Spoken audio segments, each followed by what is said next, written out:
നമുക്ക് അലീനയുടെയും മനുഷ്യങ്ങളുടെയും നാളത്തെ നല്ലൊരു കഥ കേട്ടാലോ? അങ്ങനെ നാളത്തെ കഥയില് ബബിത ആരും കാണുന്നില്ലെന്ന് ഉറപ്പുവരുത്തിയതിന് ശേഷം നേരെ അലീനയുടെ മുറിയിലേക്ക് ചെല്ലുവാണ്. അങ്ങനെ ചെന്ന് അകത്ത് കയറി കഥയൊക്കെ ചാരിയിട്ടു. പിന്നീട് ചുറ്റും പരതുവാണ്. അപ്പോഴേക്കും ആ ഒരു മൂലയ്ക്ക് അലീനയുടെ ബാഗ് ഇരിക്കുന്നുണ്ട്. പതുക്കെ അത് പോയി തുറന്നു. അതിനകത്തുനിന്ന് കുറച്ച് അലീനയുടെ ചുരിദാറൊക്കെ എടുക്കുകയാണ്. അതെല്ലാം കട്ട് ചെയ്യാനായിരുന്നു അവളുടെ ഉദ്ദേശം. അവളിന് ഒരു കാരണവശാലും ഈ ഡ്രസ്സൊന്നും ഇടല്ല. അവൾ ഇവിടെ നിന്ന് ഓടിപ്പോണം ഗത്യന്തരമില്ലാതെ. തനിക്കിട്ട് അവൾ പണി തന്നു. അച്ഛൻ്റെ വായിന്ന് താൻ കുറെ ചീത്ത കേട്ടു. അത് മാത്രമല്ല, തന്നെ കൊണ്ട് അച്ഛൻ ആ ഗ്ലാസിന്റെ ചില്ലൊക്കെ പെറുക്കിച്ചു. അപ്പോൾ ഒരു പണി കൊടുക്കാതിരിക്കാൻ പറ്റില്ലോ. അതിന്റെ വൈരാഗ്യം തീർക്കണം ബബിത. അങ്ങനെ അലീനയുടെ ചുരിദാറൊക്കെ എടുത്ത് അലീനയ്ക്ക് ആകപ്പാടെ കുറച്ച് ചുരിദാർ മാത്രമേ ഉണ്ടായിരുന്നുള്ളൂ.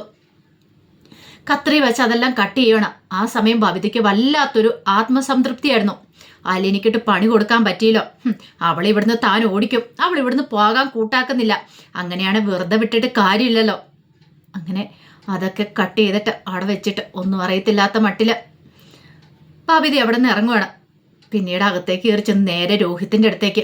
രോഹിത്തിന്റെ അടുത്ത് എന്നിട്ട് പറഞ്ഞു, അതെ, അവൾക്കിട്ട് ഞാൻ ഒന്നാം തരം പണി കൊടുത്തിട്ടുണ്ടെന്ന് പറയണം. ആർക്കിട്ട്? ആ അലീനയ്ക്കിട്ട്. നീ എന്താ ചെയ്തേന്ന് ചോദിച്ചു. അവളുടെ കൂടെ ചുരിദാർ ഞാൻ കട്ട് ചെയ്യുമെന്ന് പറയണം. ഇനി അവൾ ഇത് ഇടല്ലെന്ന് പറഞ്ഞു. ദേ, അച്ഛനെങ്ങാനും ഇത് അറിഞ്ഞാൽ പ്രശ്നമാവില്ലേ? പിന്നെ അച്ഛൻ അറിഞ്ഞാൽ പ്രശ്നമാവും പോലും. എടി, അച്ഛൻ അറിഞ്ഞിട്ടുണ്ടെങ്കിൽ അവൾക്ക് വേറെ ഡ്രസ്സ് വാങ്ങിച്ചു കൊടുക്കൂലേ? വേറെ വാങ്ങിച്ചു കൊടുക്കട്ടെ. അപ്പൊ എനിക്കറിയാം എന്ത് ചെയ്യണം എന്നുള്ളേ. ആ സമയം രോഹിത്ത് പറഞ്ഞു, നമ്മൾ ഇങ്ങനെയൊക്കെ ചെയ്തിട്ടുണ്ടെങ്കിൽ അവൾ ഈ വീട്ടിൽ നിന്ന് പോകുന്നുണ്ടോ? എനിക്ക് സഹിക്കാൻ പറ്റുന്നില്ല രോഹിത്തേട്ടാ. എന്തേലും ചെയ്യണം. അവൾ കാരണം ഇന്ന് ഞാൻ നാണം കെട്ടെ. അവളാ ഇപ്പൊ ഇവിടുത്തെ വീട്ടുകാരിയായിരിക്കുന്നേ. നമ്മളൊക്കെ ആരാ? നമ്മളെയൊക്കെ അച്ഛന് ഒരു മൈൻഡും ഇല്ല. അവൾ കാരണം ഇന്ന് ഞാൻ തറ വരെ തുടയ്ക്കേണ്ടി വന്നു. അതെന്റെ മനസ്സിൽ കിടക്കുവാന്ന് പറഞ്ഞു. രോഹിത്ത് പറഞ്ഞു, അതിന് ഈ പണി ചെയ്തിട്ട് നാളെ മിക്കവാറും നിനക്കിട്ടായിരിക്കും പണി കിട്ടുന്നതെന്ന് പറഞ്ഞു. എന്ത് വേണം ആയിക്കോട്ടെ.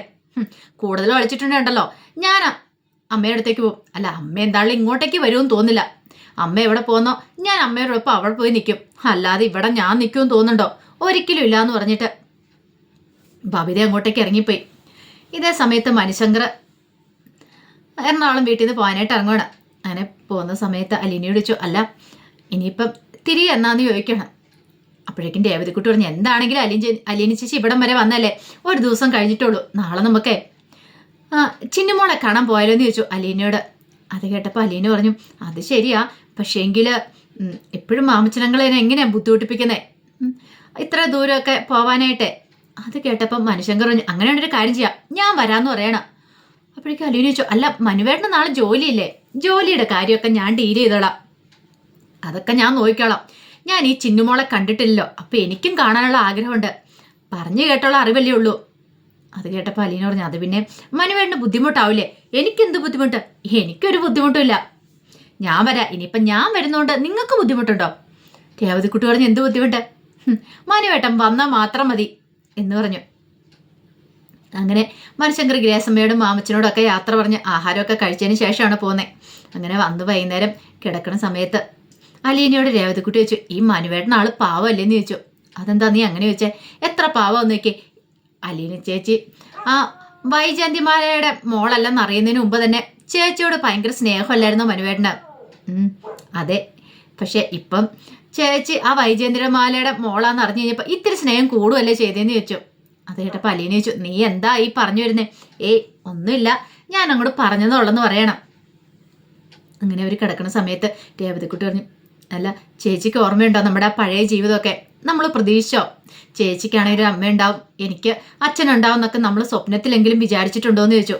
അലീന പറഞ്ഞു, അത് ശരിയാ, ഞാൻ എങ്ങനെയൊന്നും ചിന്തിച്ചിട്ട് പോലും ഇല്ലാന്ന് പറയണം. പിന്നെയല്ല എല്ലാം തകടം പറഞ്ഞേ. പിന്നെ നിന്നോട് ഞാൻ പറഞ്ഞ കാര്യങ്ങളൊക്കെ സീരിയസ് ആയിട്ട് നീ എടുക്കണം. ഒരു കാരണവശാലും നിന്റെ അച്ഛനെ വേദനിപ്പിക്കാനായിട്ട് പാടില്ല എന്ന് പറഞ്ഞു. ഞാൻ നോക്കട്ടെ. പക്ഷെ ഇവിടെ മാമച്ചനങ്ങളും അതുപോലെ ഗ്രേസമ്മാൻ്റിക്കൊക്കെ ഭയങ്കര വിഷമ. എന്തിനാ? അവർക്ക് ഭയങ്കര പേടിയാന്നേ ഞാൻ ഇനിയിപ്പം അവിടേക്ക് പോവാന്നെങ്ങാനും. അങ്ങനെയൊന്നും അവർ ചിന്തിക്കത്തില്ല എന്ന് പറഞ്ഞു. പിന്നെ ചിന്തിക്കത്തില്ല.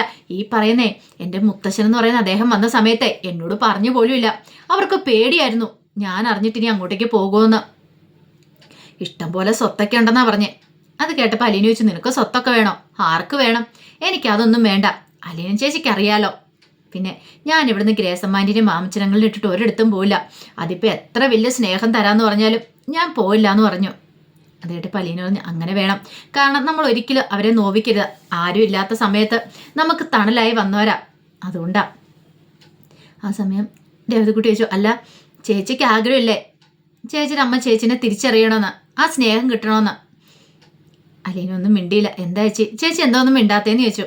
അത് പിന്നെ അങ്ങനെ ചോദിച്ചാൽ ആഗ്രഹമില്ലാത്ത ആരാ ഉള്ളത്? പക്ഷേങ്കിൽ ഇപ്പം അച്ഛൻ ജീവിക്കുന്നത് പോലും ആ സത്യങ്ങളൊക്കെ അമ്മ അറിയത്തില്ലാത്തതുകൊണ്ടാ. പക്ഷെ അത് അറിഞ്ഞു കഴിഞ്ഞിട്ടുണ്ടെങ്കിൽ എങ്ങനെയാവും അറിയത്തില്ല. അതുകൊണ്ട് അച്ഛനെ വേദനിപ്പിച്ചുകൊണ്ട് ഞാൻ ഒരു തീരുമാനം എടുക്കില്ല രേവതിക്കുട്ടി എന്നൊക്കെ പറഞ്ഞു. അങ്ങനെ അന്നത്തെ ഒരു രാത്രി അങ്ങോട്ട് കഴിഞ്ഞുപോയി. രണ്ടുപേരും കൂടെ അലീനയും രേവതിക്കുട്ടിയും കെട്ടിപ്പിടിച്ച് കിടക്കണം. കുറേ നാളുകൾക്ക് ശേഷമല്ലേ ഇങ്ങനെ അവർ ഒരുമിച്ച് കാണുന്നത്. അപ്പോൾ അവർക്ക് കുറേ കാര്യങ്ങളൊക്കെ സംസാരിക്കാനുണ്ടായിരുന്നു. പിറ്റേ ദിവസമായി കഴിഞ്ഞപ്പോൾ രേവതിക്കുട്ടി നേരത്തെ തന്നെ എഴുന്നേറ്റു. ആ സമയം അലീനയും കൂടെ എഴുന്നേറ്റ് എന്ന് രേവതിക്കുട്ടിയോടൊപ്പം അടുക്കളയിൽ കയറി ആഹാരമൊക്കെ ഉണ്ടാക്കാനായിട്ട് ഒരുങ്ങുകയാണ്. കുറച്ച് കഴിഞ്ഞപ്പോഴത്തേനും ഗ്രേസമ്മയും മാമച്ചനും വന്നു. പിന്നീട് രേവതിക്കുട്ടി പോകുന്ന കാര്യത്തെക്കുറിച്ച് പറയാണ് ചിന്നിമോളെ കാണാനായിട്ട്. ആ സമയം മാമച്ചൻ പറഞ്ഞു, ഓഹോ അപ്പം ഇപ്പം ഞാൻ ഔട്ടല്ലേന്ന് ചോദിച്ചു. അതെ അങ്കിൾ എന്തായാലും ഇത്ര ദൂരെ വണ്ടി ഓടിച്ച് വരണ്ട. അതെ മനുവേട്ടൻ വരാമെന്ന് പറഞ്ഞിട്ടുണ്ട്.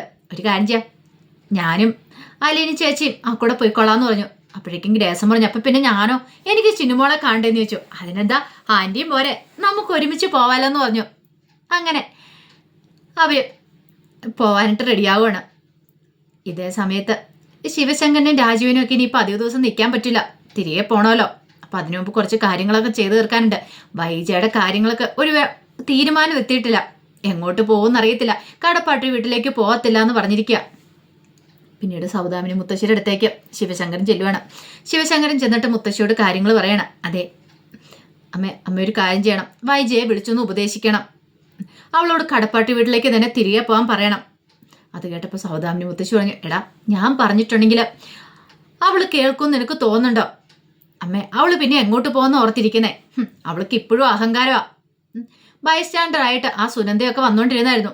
അവൾ ആരോടും വരണ്ടാന്ന് പറഞ്ഞു. ഇത്തിരി തല പോയി കഴിഞ്ഞപ്പോൾ അവൾക്ക് അഹങ്കാരം. അമ്മയൊന്ന് ഉപദേശിച്ചു നോക്ക്.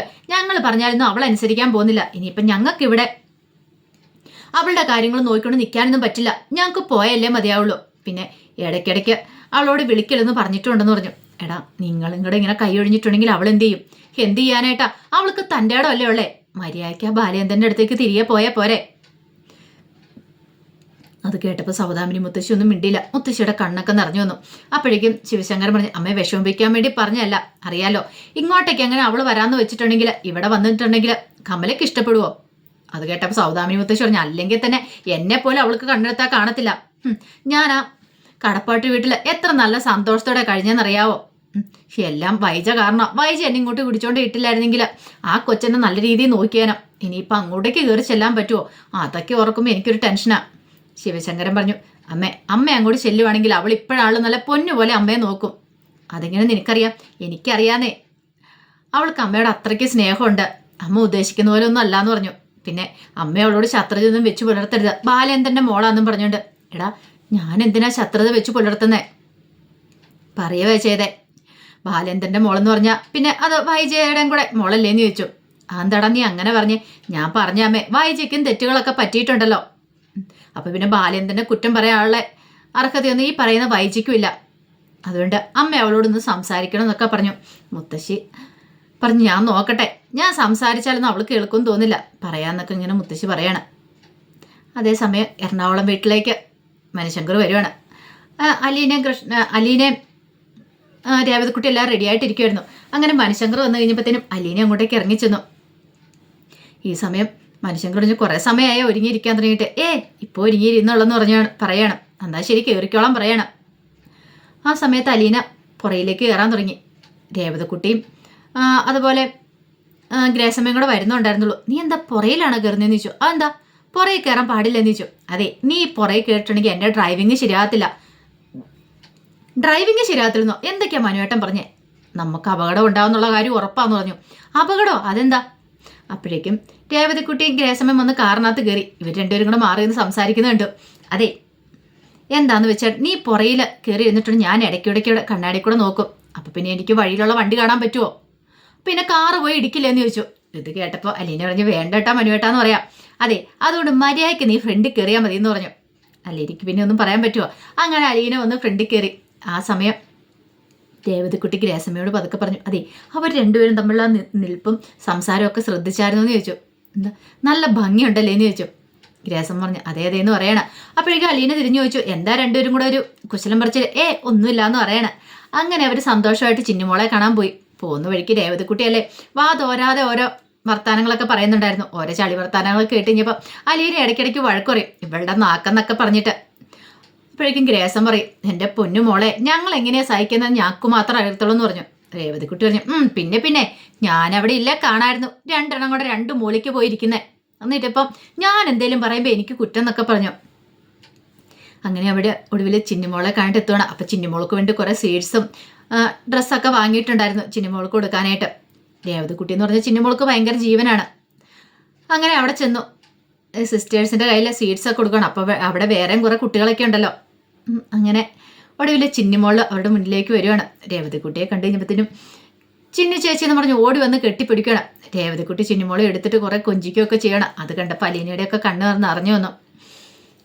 ആദ്യമായിട്ട് കാണുക മനുശങ്കർ ചിന്നുമോളെ. പക്ഷെ ഭയങ്കര ഇഷ്ടം അടുപ്പമൊക്കെ മനുശങ്കറും തോന്നി. നല്ല ഭംഗിയുള്ളൊരു കുഞ്ഞ്, എന്ത് ഭംഗിയെ കാണാനെന്നൊക്കെ ഇങ്ങനെ മനസ്സിൽ വിചാരിക്കുകയാണ്. അങ്ങനെ കുറേ സമയം ചിന്നുമോളടുത്ത് സംസാരിച്ചിട്ടാണ് പോകാനിറങ്ങുന്നത്. പോകുന്ന സമയത്ത് ചിന്നുമോൾക്ക് നല്ല വിഷമമുണ്ടായിരുന്നു.